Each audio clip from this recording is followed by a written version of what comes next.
What have I got right in my first in my 60 years on this earth? The first and probably most important thing is I found God. Not that he was lost, but I was. Grew up as an atheist, mainly due to the education system in Australia, teaching theory of evolution. Theory, as in, it's not a real scientific, what do you call it? Theory. And along the way, when I was about 30, I opened my mind to God. So that's probably one of the best things I've done in my life. It's humbling to know there's something bigger than you out there. It's that you can sort of fall back on God. It's handy in times of need. And there's prayer and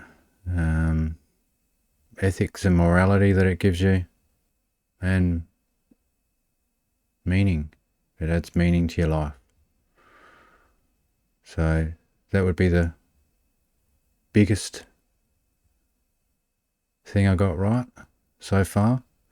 The next thing would be hard work, which the Bible does tell you is important. So it's, yeah, even the smaller things, the most simplest thing that you're doing, do it to the best of your ability, and give it your all. So simple things like, I don't know, weeding. It pays to do a good job because they just keep growing and coming back and taking over your yard. And I speak from experience. I've kind of neglected things here for quite a while. We had a few things on our plate, and before you know it, your entire yard's covered in weeds. So yeah, that was fun. Also, like when you first start off, if you don't have much experience, then do menial jobs. I did working as a cleaner, which I could tell you some stories from that, which are quite gross. But from there, I went on to retail work and eventually got into IT support, which I made a career out of until recently. Now that I'm semi-retired. Yeah, that's a different story, but yeah, so basically do your best in everything you do. The next thing was getting married and having kids, in that order.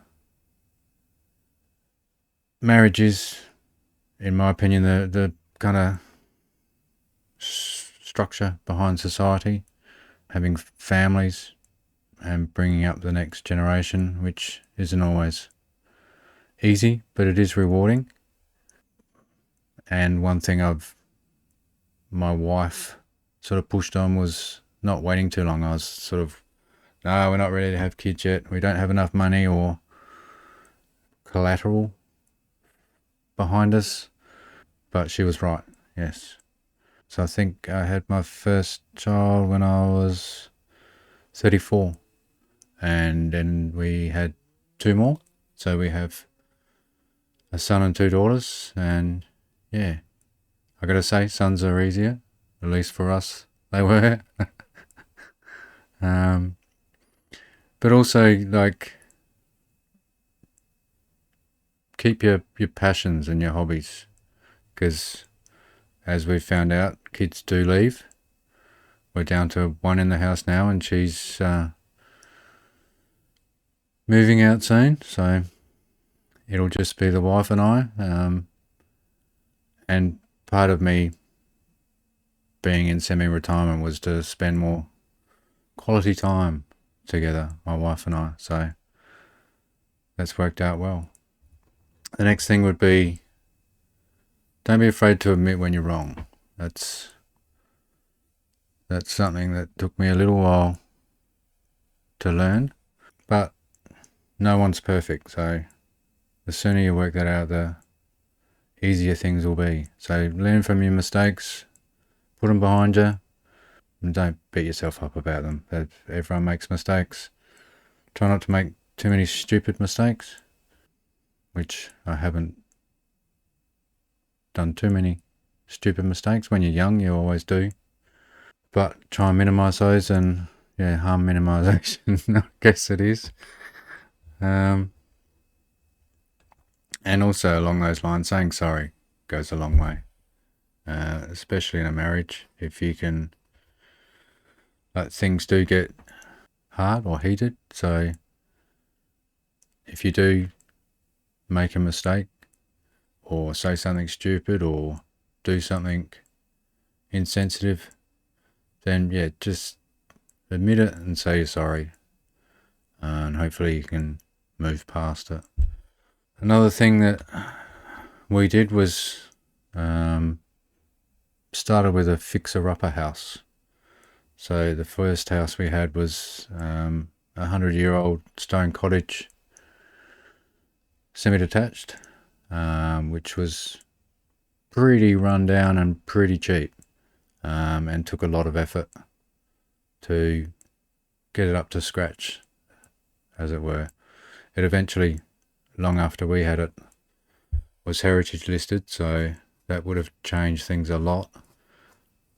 But yeah, had to strip all the plaster back, redo the ceilings, and yeah, that was hard work but worth it. And then when we sold it, we got enough to buy well, not outright, but we bought a 3-bedroom house, quite nice, and then we ourselves renovated the kitchen and built a rumpus room out the back, which we then sold to get a 4-bedroom house, which haven't necessarily done a lot on so far, but yeah, that'll be a topic at another time, because we did have some troubles with that one, which we're currently in. So the last thing would be live within your means. Both my wife and I have never really borrowed to buy a car. We've been happy with the ones that we had.